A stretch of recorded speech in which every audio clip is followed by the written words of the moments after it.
พี่น้องเป็นนาเป็นตาของวงการหมอลำอีกแล้วศิลปินชาวอีสานบ้านเฮาเข้ารับรางวัลพระราชทานพี่น้องจากตัวแทนพระองค์ของสมเด็จพระเจ้าอยู่หัวพระบาทสมเด็จพระเจ้าอยู่หัวรัชกาลปัจจุบันมอบรางวัลเทพทองให้กับบรรดาศิลปินหลายผู้หลายคนหนึ่งในนั้นสามทานเป็นศิลปินของอีสานบ้านเฮาศิลปินรุ่นใหม่โอ้ยเป็นหน้าเป็นตาให้รางวัลเทพทองพี่น้องไปรับอยู่พูนพระบรมราชวังกรุงเทพมหานครฝ่าในวันอังคารที่25มีนาคม2568ศิลปินทั้ง3ท่านได้เข้ารับรางวัลพระราชทานนักวิทยุ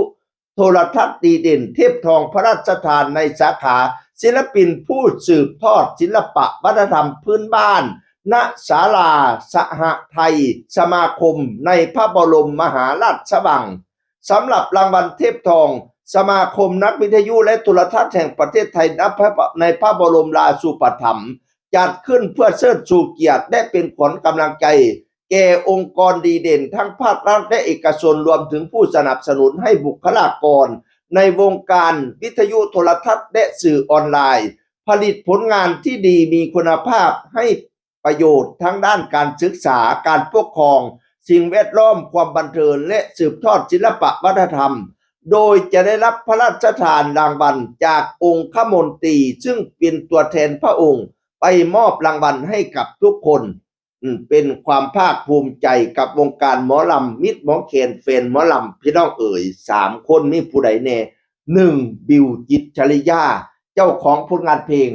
ห้อยกอดผู้ยอดรวยสายลมตนผู้ดังตามสายลมตนผู้ดังตามกำผู้ขำเกียรติไอ้เน่านาง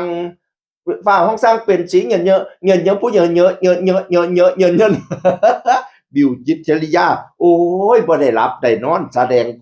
คอนเสิร์ตแล้วครับขึ้นเฮียบินตั้งแต่อุบลราชธานีมาฮอดอันดอนเมี่ยงแล้วก็แต่งหน้าแต่งตาแต่งองค์ทรงเคียงโอ้ยเราดีใจหลายแล้วก็มาโพสต์ว่าบิวจิตรชริยาเข้ารับพิธีพระราชทานรางวัลเทพทองครั้งที่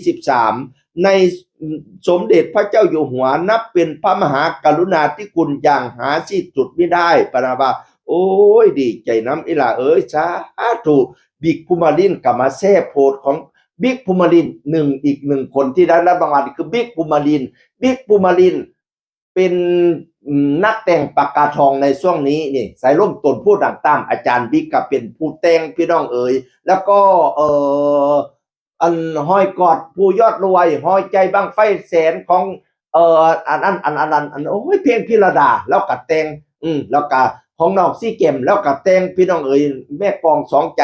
อันเพลงดังๆนั่นละแต่งหลายเพลงพี่น้องไปประกาศผลงานเพลงของอาจารย์บิ๊กภูมิลินละแต่งให้หลายผู้หลายคนได้รับรางวัลเหมือนกันแล้วก็มาแซ่โพสของบิวจิตรชริยาแล้วก็เขียนว่าสูงสุดของชีวิตแล้วครับพระว่าโอ้ยแต่งองค์ทรงเคียงโอ้ยผู้ดีอีสานบ้านเฮาพี่น้องสุดไหมเหลี่ยมยุบยาบบัดนี้นักข่าวหลายคนก็เอามาตีเพเอาข่าวนี่ตีเพหลายช่องเพจต่างๆเพจอีกี้ของเท FA ข่าวลูกทุ่งออนไลน์ข่าวจากเพจต่างๆโอ้ยเป็นหน้าเป็นตาพี่น้องเอ๋ยออบสุรพลหนึ่งในนั้นที่รับรางวัลคือออบสุรพลหมอลำไอดอลแห่งประเทศไทยคนแรกพี่น้องเอ๋ยเสียงดีหน้าตาดี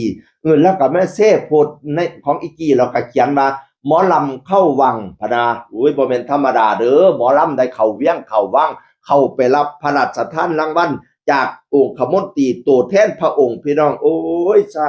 ธุไอ้ภาคกันหุงเฮี้ยงเหลี่ยมศิลปินรุ่นใหม่3คนของอีสานบ้านเฮา1บิวจิตรชริยา2อาจารย์บิ๊กภูมิลิน3ออฟสุรพลหมอลำไอดอลให้พากันหงเฮี้ยงเหลี่ยมไปเรื่อยให้เจริญไปหน้าเป็นดาวจรัสฟ้าพากันสุกอยู่ให้อีสานบ้านเฮาได้หงเฮี้ยงเหลี่ยมต่อไปเรื่อยๆเด้อเป็นกำลังใจให้ศิลปินอีสานบ้านเฮาพี่น้องเอ๋ยโอ้ยเนาะเพิ่นได้เข้าเวียงเข้าวังคนก็สิขนขิ้งลูกยากแต่ข้อยก็ดีใจนำคนอีสานขนขิ้งลูกข่อยขนขิ้งเขาลูกยากอีแม่ก็เอ่ยโอ้ยให้พากัน รักษาศิลปะอีสานบ้านเฮาสืบห้อยตาบ้าห้อยปูไว้บ่ให้ทิ่มไตมาไล่ศูนย์เด้ออีหลาบักลาเอ้ยฮิตแต่อันฮิตอย่าให้หมองข้องอย่าให้เสาสิมาอย่าให้เก่าฮิตแต่ขกข้องฮิตแต่ขกข้องแต่เข้าซุ่มผู้เฒ่าเพิ่นว่ามารักษาไว้บักลาอีหลาคำแพงอีหมออีปออีแม่ข่อยเอ้ยเสียงอื่นคนเก่ามาเว้าสู่ฟังสวัสดีครับสวัสดีครับ